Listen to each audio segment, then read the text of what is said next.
Our speaker this evening is Professor Robert Louis Wilken. He's the William R. Kenan Jr. Professor of the History of Christianity, emeritus at the University of Virginia. He's also the chairman of the board of the Institute on Religion and Public Life, which is the publisher of First Things magazine, which I'm sure many of you have seen that fine publication. His new book, which we are gathered here this evening to hear him discuss, is Liberty in the Things of God, the Christian Origins of Religious Freedom. Available on the table outside at the special Westminster discount, and I know Dr. Wilken will be happy to sign these books after his lecture tonight.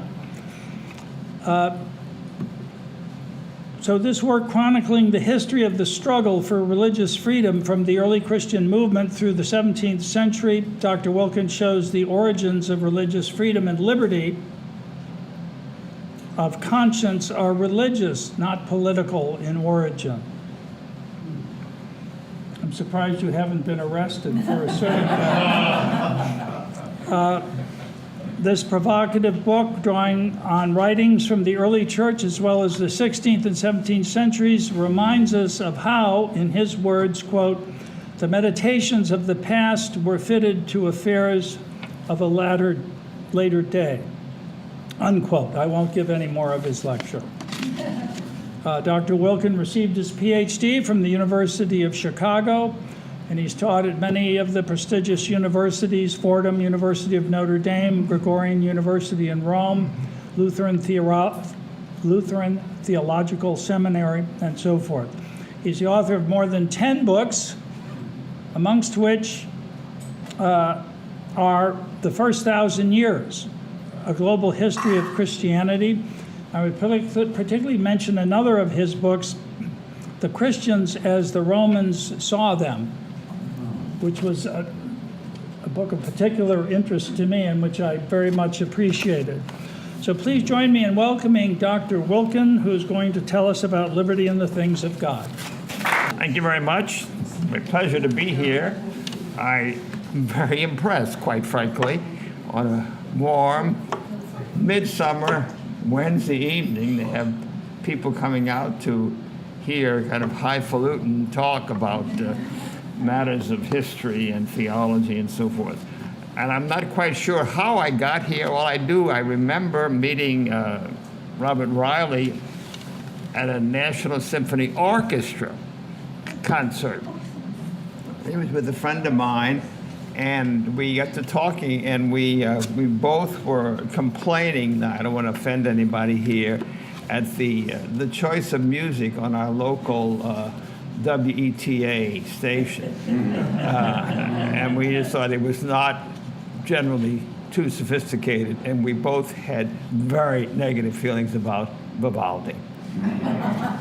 So that's all I remember, but then all of a sudden I get this email and coming out here, and so I'm very happy to talk about this book. And what I'm doing is try to give you a brief summary and then give you plenty of time for discussion. So, now, in the Supreme Court case, Minersville School District versus Gobitis in 1940, it upheld compulsory pledging of allegiance to the United States flag in schools.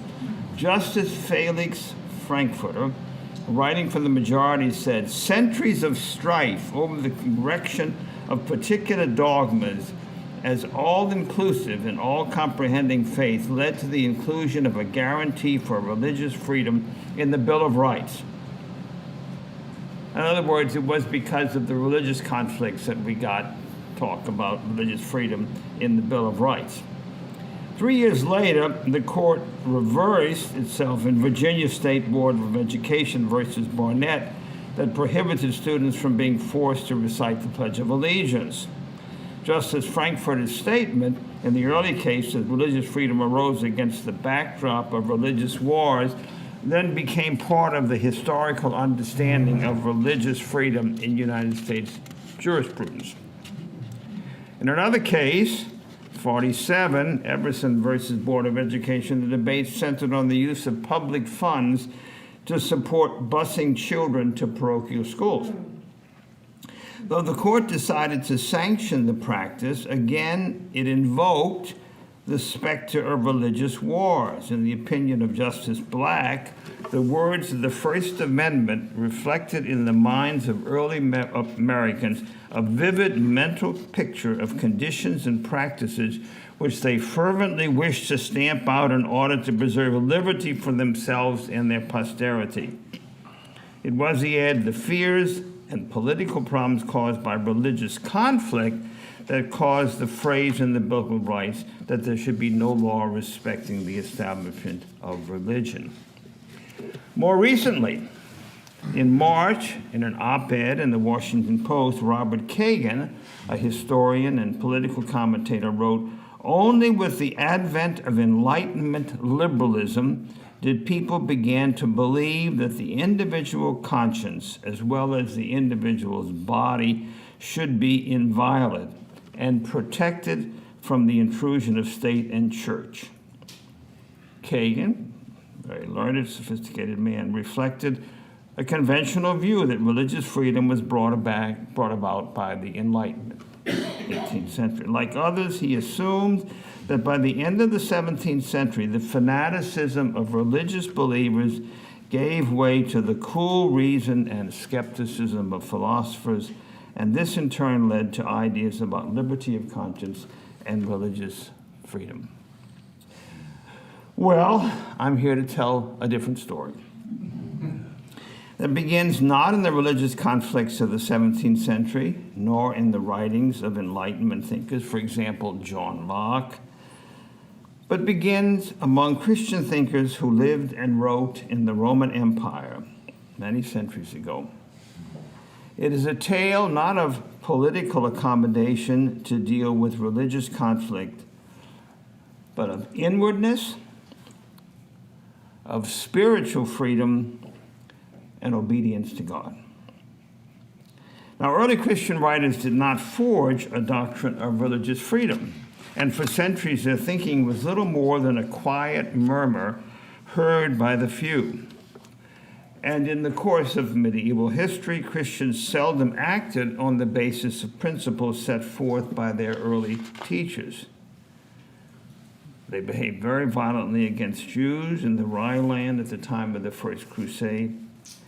They executed heretics, most famously Jan Hus, the Czech reformer. They forced the conversion of Muslims in 16th century Spain. But these early writings defending the freedom and the dignity of human beings were not forgotten and laid a foundation on which other later generations could build. Only as the inheritance of the past was buffeted by the rough torrent of occasion, that's a phrase from Shakespeare, the rough torrent of occasion, the Reformation of the 16th century did a full doctrine of religious liberty begin to take shape. Now, in antiquity and in the cities of the Roman Empire, religion was an affair of the community as a whole. Through public rituals and private ceremonies, the ordinary and extraordinary events of communal life were set within a sacred and cosmic frame that bound all people together in a single religious and civic community. Quite alien to our experience. No form of social life was wholly secular. Because religion was so much part of the fabric of life, the Romans were suspicious of foreign cults. But most religions, coming largely from the east, from Egypt or Syria, or further east, conformed to Roman ways and learned to participate in the public sacrifices, which was the main ritual event, but not the Christians. When they refused, one Roman governor in North Africa asked, "Why do you malign our sacred rites and worship and venerate and do not worship and venerate the gods all of us worship and venerate?" And of course, that was the basis for the persecution of Christians. In response, one person I'm going to talk about is a man named Tertullian. He was the first Latin Christian writer in North Africa, wrote apologies in defense of Christians. Now, here's a passage from Tertullian. I'm going to come back to this passage as we go along here. It's written to the Roman governor, a man by the name of Scapula.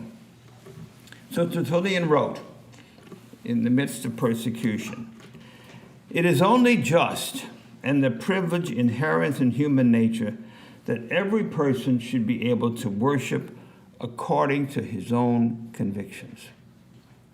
For one person's religion neither harms nor hurts another. In matters of religion, coercion has no place, for religious conviction is a voluntary act that cannot be forced. It must be held willingly." Now, he's not making a legal argument because there was no basis for that. His case is moral and theological, and it has really two basic premises. First, human beings created in the image of God are endowed with freedom, the power to choose and to act. Second, religion is an inner conviction, and for that reason cannot be coerced by external means. In another work, Tertullian uses for the first time the phrase religious freedom. In Latin, libertas religionis. He asks, why must everyone pray in the same way? Let one man worship God, another Jupiter. Let one lift up hands of supplication to the heavens, and another to the altar of fides, faithfulness. Do not, he writes to his Roman audience, foster irreligion by taking away freedom of religion, liberty of religion, and forbid free choice with respect to divine matters. A century later, another Latin Christian apologist, a man whose name is less known, Lactantius, early 4th century, he made similar arguments. The central issue, he wrote to his Roman persecutors, is that the Romans will not allow God to be worshipped by others, that is, in other ways. That is to be worshipped not according to the conventional religious practices of the city in which they live. Instead of trying to persuade us by arguments, they rely on force. Surely they know that religious worship cannot be compelled. And those of you who remember some of your Latin, religio cogi non potest. Religious practice cannot be compelled. Only words are effective, he said. If one resorts to blows, there is no freedom of choice. So that's the first point. There must be freedom because human beings are endowed with freedom. But there was something else in those early years. Through the writings of the Apostle Paul, the term conscience enters the vocabulary of Christians. Now, for the ancients, conscience comes from the Latin word scientia, which means knowledge, and then con means with, knowledge with. Conscience really was an awareness that one's acts carry moral significance, that you remember what you have done. The term was used retrospectively to signify what we would call consciousness, not our sense of conscience. But Christians began to use the term not simply as a judgment about past actions, but as a moral imperative to designate what one should do. Conscience then became a kind of pedagogue of the soul, a tutor of future deeds. So Tertullian could say, we refuse to offer sacrifices to the gods because of our conscience, the knowledge that the gods are not gods. Now, only in the Middle Ages did a full understanding of conscience come into being, as conscience began to assume a public role in defense of one's actions. I just give you two cases here. One is a Franciscan theologian by the name of Olivi. He got caught in a dispute over poverty that led to charges of heresy. And he said, I would knowingly obey no man against those things that are of the faith. And other things I would always obey insofar as I could, as long as purity of conscience is preserved, but never against purity of conscience. In another case, a man by the name of Godfrey was censured because he criticized his bishop, to which he responded that he had no choice but to act on his conscience. One sins more gravely in violating one's conscience, even if it is an error, than acting in accord with it. You can't, under any situation, go against your conscience. As one pope said, it directs you directly to hell.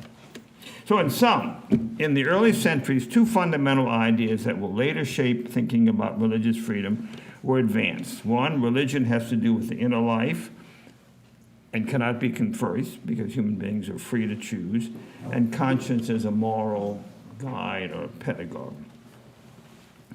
The significance of these ideas, however, was discerned only as new events unfolded in the 16th century with the Reformation. The seismic shifts within Western Christendom created unprecedented social fracturing in communities all over Europe. How were kings, princes, city magistrates to deal with religious divisions that ran down the main street of their cities? A Frenchman who had seen the changes in his country, writing about 1560, when the Calvinists, we call them sometimes Huguenots, were establishing themselves in France, put it this way: would you ever have thought in your youth that one day you would see in France such chaos that within one town there would be several religions practiced? I think that puts it just about as clearly as can be. So that was the issue. How could you have several religions in one city when everyone assumed that you had to have a common religion? The Reformation first took root in cities. So let me take one city, and somebody I just talked to said they had been to Nuremberg recently here. Nuremberg in Bavaria. Nuremberg embraced reform, Lutheran reform, in the early 1520s, and the city council took charge of religious affairs. Very significant. Not the pastors, not the religious teachers, not the bishop. They basically had dispensed with him. The magistrates, the city council, appointed clergy to keep positions in the city's churches and instituted liturgical and institutional changes in its religious life.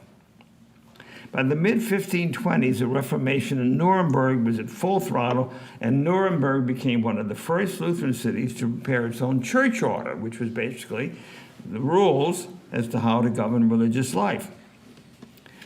But the Sisters of Clare, a community of religious women with a long history in the city, resisted the orders of the magistrates.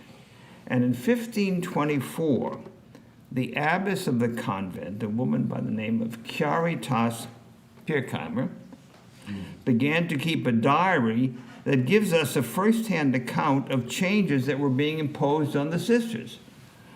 This is the kind of source you find that just thrills you. It's just right there. Franciscan priests were packed off, leaving no one to hear the confessions of the sisters. The celebration of the Mass was prohibited, and evangelical clergy were dispatched to preach long sermons to convince the sisters to accept the reforms. They preached 111 sermons to these poor women. And they sent in men to keep watch over the sisters so they didn't stuff wool in their ears. They were forbidden to ring bells for the hours of prayer. The choir was locked. They were ordered to take apart the material of their habits, dye it a different color, and sew new clothing. The aim of these orders, wrote Caritas Pirkheimer, was to destroy our cloister and all spiritual life. And in a poignant passage, she said that the convent had served God for 250 years, and now we are being forced to accept the new faith, the Lutheran faith. Quite remarkable. So in a way, the really first source of somebody appealing to conscience is a Catholic sister or Catholic. Now, as dramatic as her tale is, even more telling is how she defends her community. Again and again, she says that the sisters are being forced to act against their consciences and are deprived of their spiritual freedom. We hope, she writes, that the Honorable City Council will not apply pressure in matters which concern our conscience and force us to act against our wills, to confess what the authorities want us to say. That is deeply ironic, that in defending her fidelity to the old religion, Pirkheimer employed language similar to what Martin Luther used at the Diet of Worms in 1521. When asked to recant his teachings, he replied, "My conscience is captive to the word of God. I cannot and I will not recant anything. To go against conscience is neither right nor safe. God help me. Amen." All heard that. Now, legend has it that at Worms, Luther also said, "Here I stand and cannot do otherwise." So we don't really have any textual evidence of that. However, one of the sisters of the Franciscan community, Katharina Ebner, did say, "Here I stand and I will not yield." Whether she was the first to use the phrase, "Here I stand," I do not know. But it is possible that they had heard of Luther's declamation at Worms and deliberately mimicked him. Or perhaps it was a Catholic sister who first said, "Here I stand." The important point, however, is that the Franciscan sisters and Martin Luther shared a common understanding of conscience handed on in medieval Christianity. Liberty of conscience was not the creation of the Reformation, and it did not mean a right of private judgment. It meant obedience to God. There was something else in Nuremberg, another challenge. The Anabaptists. Anabaptists are the most radical reformers, called for adult baptism or believers' baptism, so we call them Anabaptists, to rebaptize. They claimed to return to the Christianity of the New Testament when the church was made up of small communities of fervent believers. So they formed independent religious associations with their own confession of faith, met separately for worship, and elected their own leaders. And it was this, electing their leaders, that the officials, the magistrates, could not tolerate. They said, "Let everyone believe and confess whatever he wishes." That's no concern. But it does concern the magistrate when somebody establishes a new sect or a preaching office without permission. Again, the magistrates have control of religious affairs. Now, the Anabaptists are very significant because they represent a fundamental shift in the understanding of the relation between the church and society. By establishing independent sects, they undermine the historic view that religion was the bond of society, the vinculum societatis, that there could be no peace or social cohesion without a common religion. As one member of the city council put it, "The devil seeks to open a terrible breach in our ranks so that the word of God, true uniform religion, Christian order, and the power of the sword of secular government would be completely reduced to rubble." So they were really revolutionary. But here again, there's another voice, a clerk in the city chancery named George Freilich. And he challenged the right of the civil magistrates to regulate religion in the city. Not for suppressing the Franciscan monastery, but for outlawing the Anabaptists.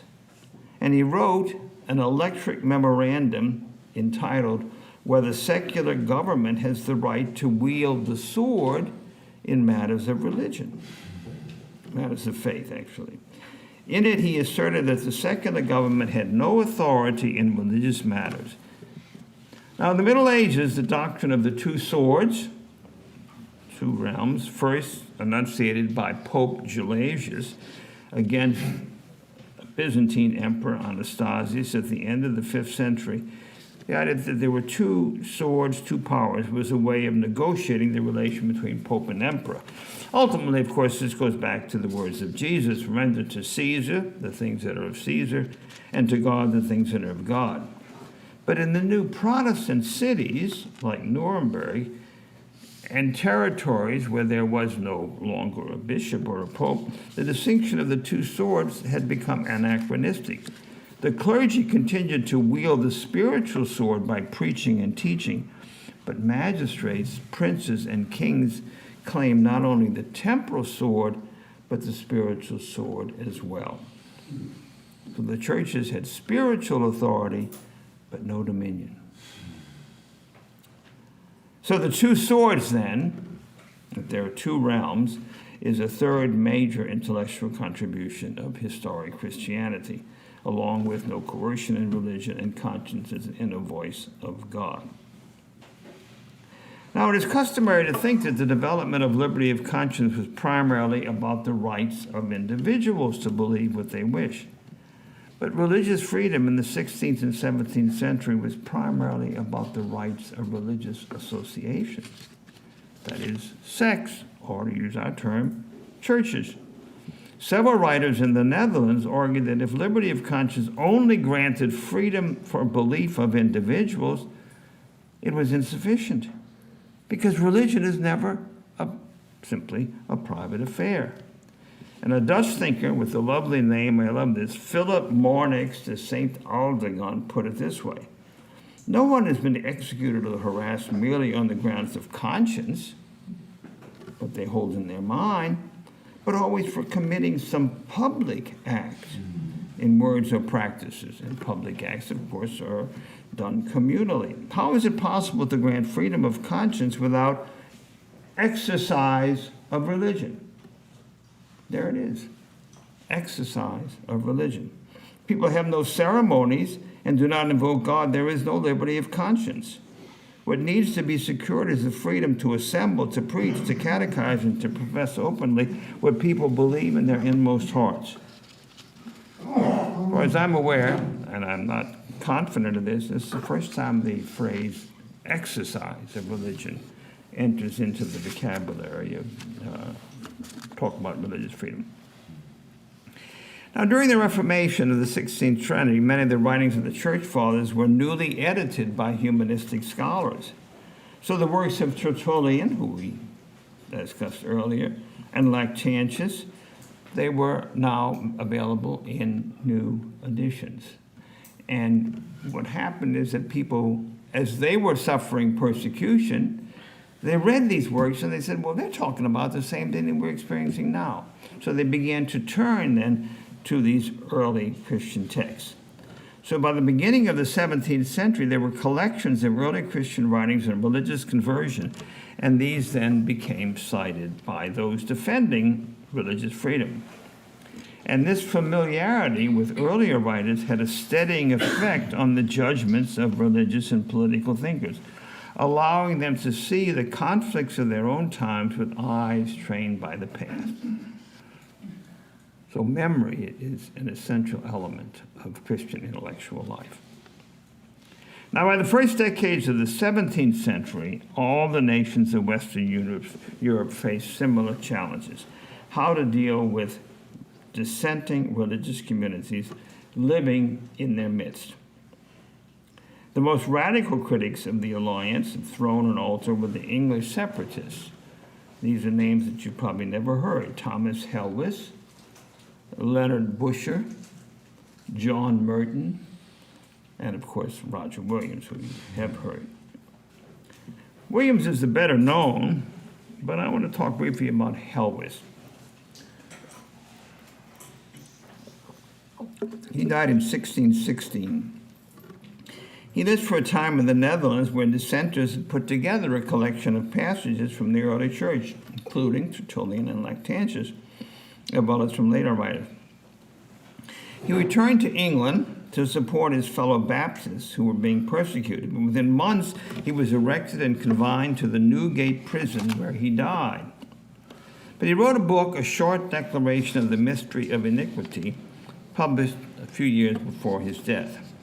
And it offered a sharp critique of the Church of England, whose bishops, he writes, force and compel men to submit to its conformity. What was conformity? Wearing the surplice, making the sign of the cross, chanting, and organs in the churches. The king's earthly power, he wrote, cannot rule over the souls of men. Now, as a member of a persecuted group, Helwys was aware that there were others, most notably the Catholics in England, who were struggling to survive in a society governed by the Church of England.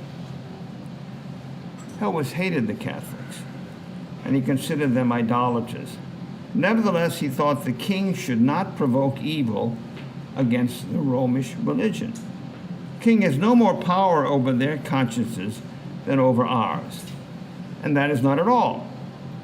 But most remarkable, this is early 17th century, the same principle, he said, had a bearing on Jews and Muslims. Let them be heretics, Turks, Jews, or whatsoever. It appears not to earthly power to punish them in the least measure. And I think that's probably the first time that you really get an argument based on a philosophical and theological basis that addresses the question of freedom of religion in relation to Jews and Muslims. Now, by the mid-17th century, texts from the early church remained part of the arsenal deployed by advocates of religious freedom. This is particularly evident in the writings of John Owen, a separatist theologian. He would be identified with the Presbyterians. He preached a sermon the day after the execution of King Charles I. Since 1649, during the Revolution in England. He appended a long essay on toleration, in which he cites in Latin. It is amazing how well these people knew Latin. I mean, it really was just second nature to them. And in it, he quotes in Latin several passages from Tertullian's Apology, his To Scapula, Lactantius, and a passage from Gregory the Great. Gregory the Great, of all the church fathers, has I think the clearest or the deepest sense of irony. Gregory said, beating a person with stripes, whips, is a new kind of preaching. But Owen's most original contribution was what he had to say about conscience. Some had argued that you have to think of this situation. Here you have the established Church of England, and it was illegal not to go to the parish church, and you would be fined. And so some said, well, you know, go to the parish church. You can believe whatever you want, but still go. And Owen addressed that on. The defenders of that practice granted that magistrates have no power over inward thoughts and persuasions of the mind, but it is within their authority to determine outward worship. And that's what they were interested in. Owen was appalled. These crude and undigested notions give no relief in the matter before us, how one should worship God.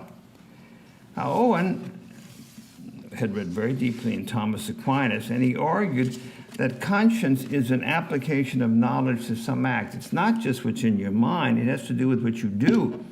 If it does not extend to practice, the nature and being of conscience is overthrown. And then at that point, he invokes early Christian teachers who openly pleaded for a liberty of religion found in the law of nature. But again, he's thinking of Tertullian and the treatise that I began with. So he conflates two phrases, one of them human right and another one natural capability, to mean natural right and equity, and concludes liberty of conscience is a natural right. Point is, it's not something that the government grants. It's something that people have by the very fact that they are free human beings. It's not based on the laws of society, but the law of nature, and men cannot be divested of it. And this leads me finally to John Locke, who was Owen's tutor in Greek at Oxford, though he was the younger one. And his letter concerning public toleration, which is probably the most important document that most people turn to when they want to study the history of religious freedom, was published a few years after Owen's writing that I've been quoting. And Locke is working with ideas that reach deep into the Christian past. I mentioned only 2 points. For Locke, like others, Roger Williams, the distinction of powers, spiritual and civil, is fundamental. He wrote, I esteem it above all things necessary to distinguish exactly the business of civil government from that of religion, and to settle the just bounds that lie between the one and the other. So that was a way of dealing with religious diversity. Religious faith, secondly, is an inner conviction. Locke writes, all the life and power of true religion consists in the inward and full persuasion of the mind. Faith is not faith without believing. For that reason, civil authorities cannot force people to oppose the dictates of their own conscience. Locke wrote, Christian religion lies, the business of Christian religion lies in the heart, and he cites Psalm 51. All that God looks for in his worship is the sacrifice of a broken and contrite heart. So Locke stands in the same tradition that formed Joe and Owen, William Penn, who I haven't discussed, Roger Williams, and others. But he differs in one notable respect. He does not quote Christian authorities. He quotes the Bible, but no Christian authorities. The letter concerning toleration is the work of a philosopher informed by Christian thinking. It's not a theological treatise. One reason it came to be held in such high regard in the generations after his death. Now, Locke's ideas on religious freedom were transmitted to colonial America through his own writings, but also through a little-known work, an essay on toleration written in 1783 by an English separatist, Philip Fourneau. He wrote, because of Locke's letter concerning toleration, religious liberty has been generally received among us, and many have embraced the same doctrine. And he highlights 2 points. Religion is a concern between God and man's own conscience, and true religion is obedience to the authority of God. Now, James Madison had read Fourneau's essay. In fact, he had made an exerted effort to get a copy of it and was sympathetic to his arguments. And in the spring of 1784, some Anglican politicians, led by Patrick Henry, proposed a bill to support teachers of the Christian religion by a general tax. In other words, we're going to extend the establishment to other beside the Anglicans. And James Madison realized that would be disastrous, and he vigorously opposed Henry, arguing that any form of regulation of spiritual matters by the state compromised the natural right of liberty of conscience. And he agreed to write his famous memorial and remonstrance. In it, he asserted that the religion of every man must be left to the conviction and conscience of every man. The duty to render homage to God is precedent both in order of time and in degree of obligation to the claims of society. The magistrate has no jurisdiction over religion, for religion, I like this phrase, is wholly exempt from the cognizance of civil authority. Now, Fourneau and Madison, Locke, drew on a common fund of ideas circulating in 18th century England. Locke was earlier, and colonial America. These ideas did not have their origin in the 18th century, nor in the writings of Enlightenment thinkers like Locke. They were part of an older inheritance. Neither Fourneau nor Madison use explicitly Christian language, yet the provenance of their thinking is unmistakable. It was early Christian teachers who first set forth ideas of the freedom of the human person in matters of religion. It was Christian thinkers who contended that conscience must be obedient only to God. And it was the dualism of political and spiritual authority in Christian history that led to the idea that civil government and religious belief must be kept separate. By the 18th century, ideas on religious liberty advanced by earlier Christian thinkers had become the property of all, consonant to reason as well as agreeable to humanity, as Fourneau wrote. Liberty of religion belongs to us, he said, as reasonable creatures. Now that's my talk, but I have it afterward. Very short. In his notes on the state of Virginia, written in 1781, in section or query 17, the different religions relieved into that state, Thomas Jefferson discusses the history and present state of religious religions practiced in colonial Virginia. Anglicans, he said, were in possession of the country for a century when no other opinion was allowed to creep in, and the laws weighed heavily on others. So he briefly surveys Christian Virginia laws on heresy, in particular one from 1705 on punishments for a person who denied the existence of God or the doctrine of the Trinity.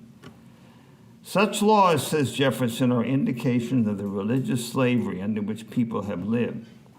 They presume that the operations of the mind as well as acts of the body are subject to coercion by law, that is, in religious matters. But rulers can have authority, says Jefferson, only over those natural rights that have been submitted to them. And the rights of conscience we never submitted. We could not submit. In matters of conscience, we are answerable only to God. The legitimate powers of government extend to such acts as are injurious to others. But it does me no injury for my neighbor to say that there are 20 gods or no God, and neither picks my pocket nor breaks my leg. Very famous line of Tertullian. Now, Jefferson's personal copy of the notes is now held in the Albert and Shirley Small Special Collections Library at the University of Virginia. And at the bottom of the page where Jefferson says that one person's religion does not harm another, he had written in Latin the passage from Tertullian with which we began and identified it as ad scapulum. And here it is, translated. It is only just and a privilege inherent in human nature that every person should be able to worship according to his own convictions. For one person's religion neither harms nor hurts another.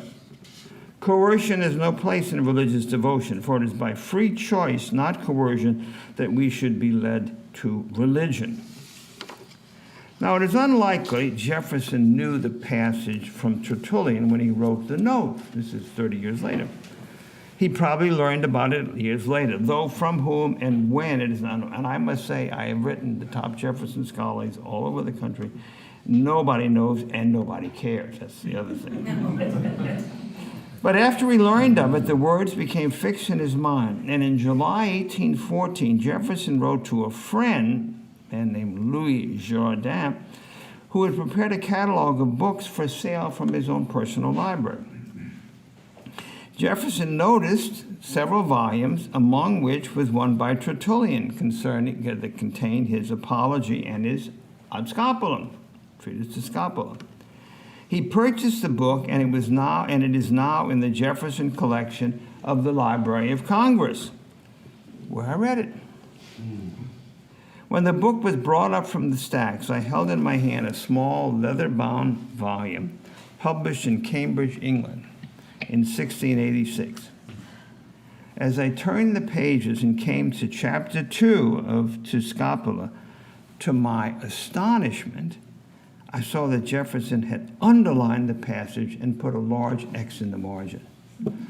That's the kind of thing you spend your whole life and it never happened to you as a historian. There were no other markings in the text, so I assume that Jefferson did not spend winter evenings at Ponticello reading Tertullian's apologetic writings. He knew what he was looking for, and when the book arrived, he turned to the place that interested him, marked the passage, and wrote it in his copy of the notes. Now, I do not think that Tertullian had any direct influence on Jefferson's views on religious freedom. Like Madison, Jefferson's ideas were informed by reading John Locke, Philip Freneau, and others.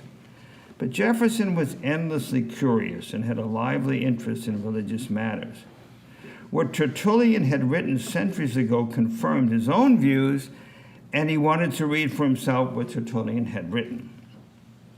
We can only speculate as to what he thought of Tertullian. It seems likely that what caught his attention was a similarity between Tertullian's words, one person's religion neither harms nor hurts another, and his own words, it does me no injury for my neighbor to say that there are 20 gods or no God.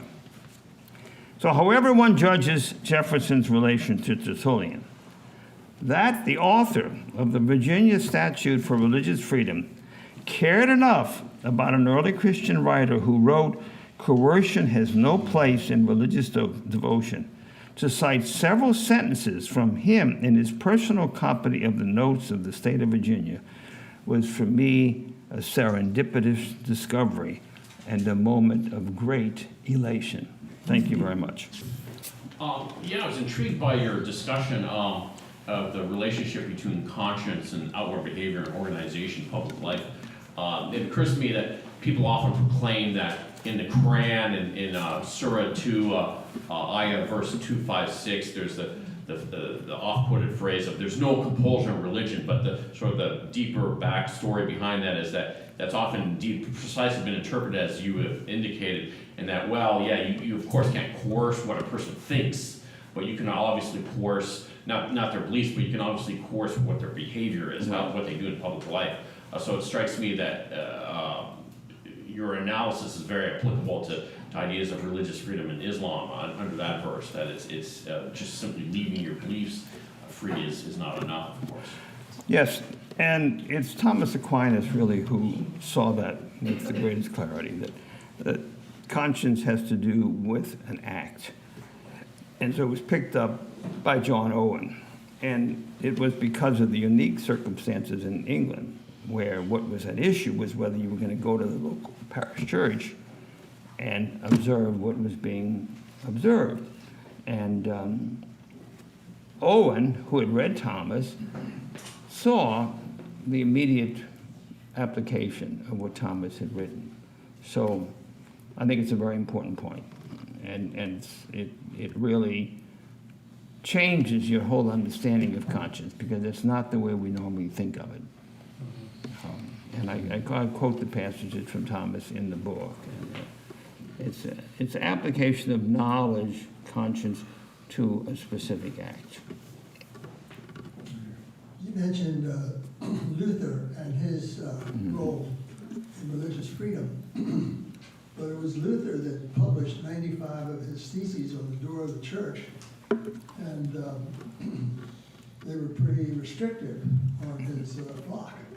And I didn't really. Also, Luther, who was way, way behind on his daily office, and of course there was no mention of that in his 95 theses. Yeah, well, I don't really spend a lot of time with Luther. I only mention him in that one context. Luther is not a major figure in the history of religious freedom. And in fact, I quote a passage from Luther. It was in a letter to his prince, in which he says, he told Johann, the Elector of Saxony, in a given territory there should be only one kind of preaching. And of course that led then eventually to the Peace of Augsburg and the famous phrase, cuius regio eius religio, that is, whoever is the ruler determines what the religion is. So you're not going to get too far with Luther on these matters. You really have to turn to other people. And in truth, it's in England that you find the strongest line of development. Thank you. I would agree with that. Good. And I was a Lutheran pastor for 35 years, so I have a great interest in Luther. I became Catholic, but still I have a lot of affection and respect for Luther. But this is not his thing. Calvin is much more interesting and much more significant. And I didn't really discuss Calvin. I do have a long discussion of it in the book. And he's very good on conscience, too. Yeah. Yes, ma'am. Sir, a recent biography of Roger Williams gives him great credit as the force behind the First Amendment in this country. Would you follow along that line of thought? Yes, I didn't say much about him because I wanted to highlight some other things. Roger Williams is a major player, and I mean, he had influence on other English thinkers and on John Locke, but he's not original. The ideas that he is working with really come from earlier writers.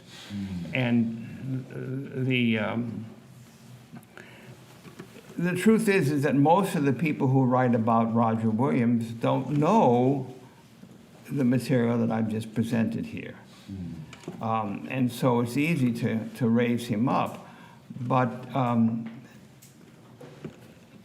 his significance was that he expressed them in a very vivid way for the first time in America. And so therefore they had a currency. But there's little in Roger Williams that is wholly original. On one point, he is very original, and that is the argument was made that the authority of the English kings, as well as other kings, was really a continuation of the authority of kings in ancient Israel. And Roger Williams just explodes that and says that there's no way in which you can make that case because it's based on what's called typology, where you take something in the Old Testament, for example, going through the Red Sea, and that becomes then a type of baptism. And he said that the type, when it is realized, has to be something spiritual, not something material. So you can't take the kings of ancient Israel, which are material, as real kings, and try to give that an application to real kings in the New Testament, where everything is different. But I have a lot of respect for him, and I read him very carefully and discussed him quite thoroughly, I think. Not thoroughly, probably that'd be wrong because I've been doing so many other things. So I would not agree that he's the key player. And I think it's just that people have not really read the earlier. Almost all the literature begins with the 16th and 17th century and doesn't go back to earlier writings. Yes, sir. Sir, I really appreciate that. That was really interesting. It looked like the foundational thought that you were purporting is that, starting with a faith or starting with an idea about God, leads to other things. But I'm curious. It makes me think about what if one has a wrong idea of God and starts off? Can that affect the rest of the train? Because we mentioned the Luther quote that he said, whoever is in power can determine what's the right religion, or something like that. Yeah, but I don't think that's a question of wrong ideas of God. Luther didn't have wrong ideas about God. I think he was pretty good on that. Yeah. The more serious matter is this. The whole argument that I presented assumes the reality of God and the nature of human beings created in the image of God. What we face in this country is a situation in which there is so much widespread unbelief that as the decades go on, whether it makes any sense to talk about religious freedom if people don't believe in God. In other words, it's absolutely necessary. And there is a professor, about 7 or 8 years ago, Brian Leiter, wrote a book, University of Chicago philosopher, called Why Tolerate Religion? In other words, why give religion this special status? So it means that religious people are obligated, if we're going to continue to talk about religious freedom, to continue to hold up the reality of God as something on which our society is dependent. And I think that's a much more serious matter. Bad or good ideas of God, they're a dime a dozen, Yes, ma'am. The premise that one person's religion doesn't harm or hurt premise that one person's religion doesn't harm or hurt another. How does that square with an unnamed religion, let's say, that by its definition says that all others are wrong, or I think coercion is also part of the ideology behind it. In other words, if one person's religion by definition does harm others, then what happens to the promise? Right, and I think that has to be, and you touched on the right point. To say that one person's religion doesn't harm another, it means that the normal practice of one's religion does not affect someone else. But in fact, religion is, for all of its history in its many different forms, has been harming people.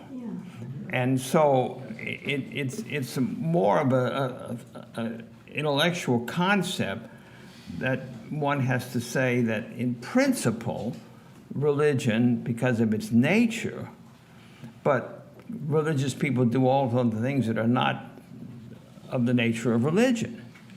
So, yes, I think that's a legitimate critique.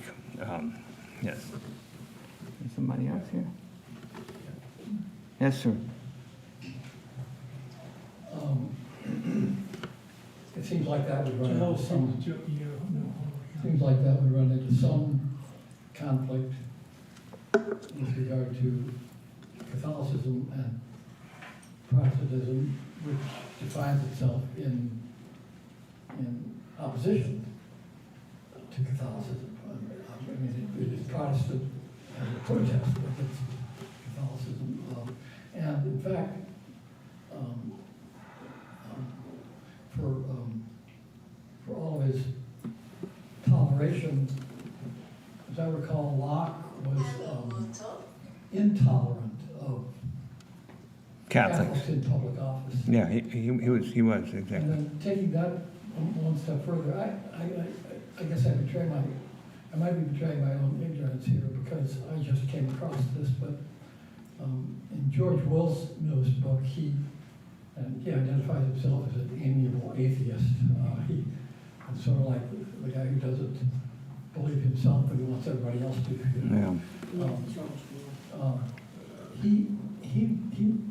He stresses the importance of Protestantism to consent of the governed,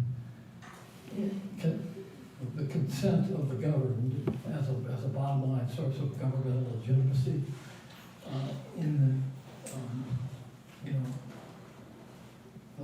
The Protestant religions taught an unmediated relationship between the individual and God, and both of them, in other words, both democracy and that belief system, eliminated the middleman. And I don't really, I think that's kind of a caricature of Protestantism. First of all, Protestantism is not one thing, as we all know, but I think that's only the most radical form of Protestants would say that. Certainly Lutherans, Episcopalians, Presbyterians, that is not how they understand the relation to God, because you have sacraments, you have church authority, you have institutions, you have liturgy, worship, and so forth. I think that's a caricature of Protestantism. And I think Protestantism, even though we use that term, is not fundamentally a protest against Catholicism.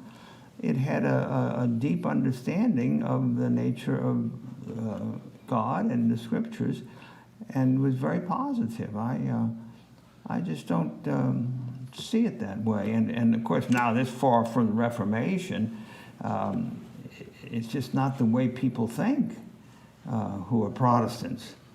I mean, I spent the last, I don't know how many, 15 years involved in evangelicals and Catholics together, trying to formulate ways that we understand. And I mean, what we share is so much deeper than where we differ with one another.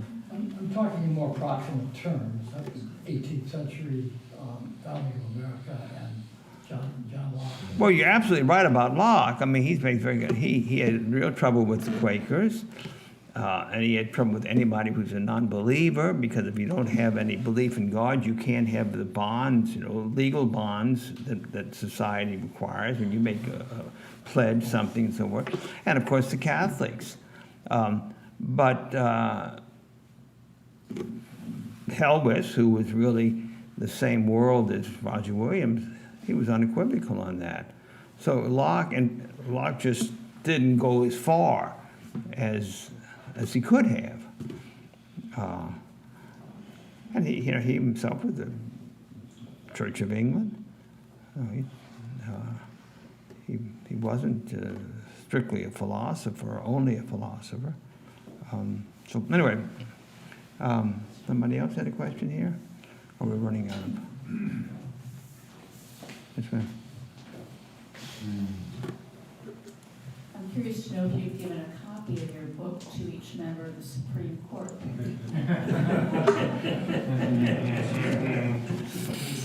No, I haven't. I don't. I think that they will find out about it. The thing is, as you can see from tonight, it obviously touches on things that are in the current discussion, but it's basically a historical work of trying to give a background, and I deliberately didn't take this because I don't think it's really something I could do well, and I think it would destroy kind of the character of the book. The one thing that which I stressed is that religious freedom emerges as a debate about the rights of religious communities. And that is completely out of the spirit of the whole jurisprudence on religious freedom. Because what we're talking about most of the time is individuals. But today, of course, that's the issue. It comes to do with religious communities and women, of course, and schools and this kind of thing. But I'm not a legal scholar, but it seems to me that that is the one area where this would have some sort of consequence, is to whether within the legal tradition and way of thinking, you can talk about the rights of religious communities and not just individuals. And I think it can be very difficult to do, frankly, but it's not for me to presume.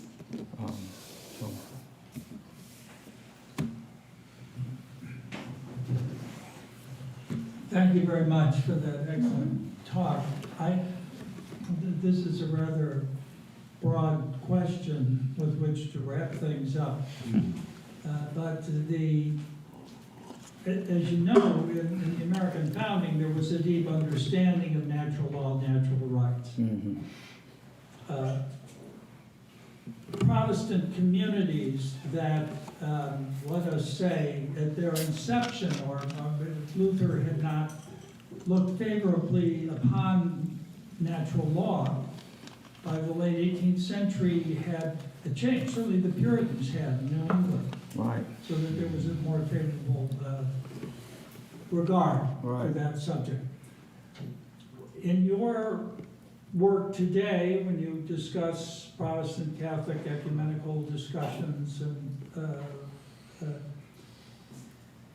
it would seem that subject of religious freedom has to be shared and embedded in that conception of natural law. Do you find that a common ground or one that needs to be developed? It does, and we are now, and I think that this, even though it doesn't give a lot of information on that, John Owen, the way he put it, that it is something that is given in nature and is not something that is granted by the state. So in that sense, the whole thing presupposes natural law. Today, very, very significant, Secretary of State Pompeo has established a commission on unalienable rights about a month ago.